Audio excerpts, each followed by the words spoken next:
তো বন্ধুরা, এখন ঘড়ির কাঁটায় বেজে গেছে দুপুর 12টা এবং আজকের তারিখ হচ্ছে 21শে জুন।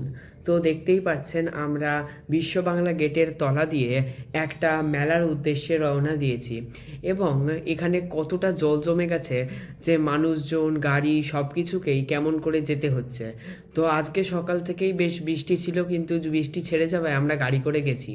তো দেখতেই পাচ্ছেন জলের মধ্যে দিয়ে দুটো গাড়ি কেমন করে চলে যাচ্ছে, বুঝতেই পাচ্ছেন মানে কতটা জল। এখানে গাড়ি জোরে চালাতে হচ্ছে এবং ট্রাকগুলো দেখেও বুঝতে পারছেন যে কতটা জল জমে গেছে। এবং উল্টো সাইড দিয়ে একটা গাড়ি যাচ্ছে, তখন একটা পুলিশ বলছে যে এখান দিয়ে যাবেন না। কতটা জল জমে গেলে একটা গাড়িকে বলতে হচ্ছে যে যাবেন না। এবং দেখতেই পাচ্ছেন কিভাবে জ্যাম হয়ে গেছে সামনেটাতে, তাই জন্য সিগন্যালগুলো সব হলুদ করা আছে, আস্তে আস্তে সব গাড়িগুলো যাচ্ছে। এই যে বাসগুলো সব চলে যাচ্ছে এবং এখান দিয়ে আমরা এক্ষুনি এগিয়ে গিয়ে এই যে বিশ্ব বাংলা গেটের তলা দিয়ে আমরা যাব। Thank you for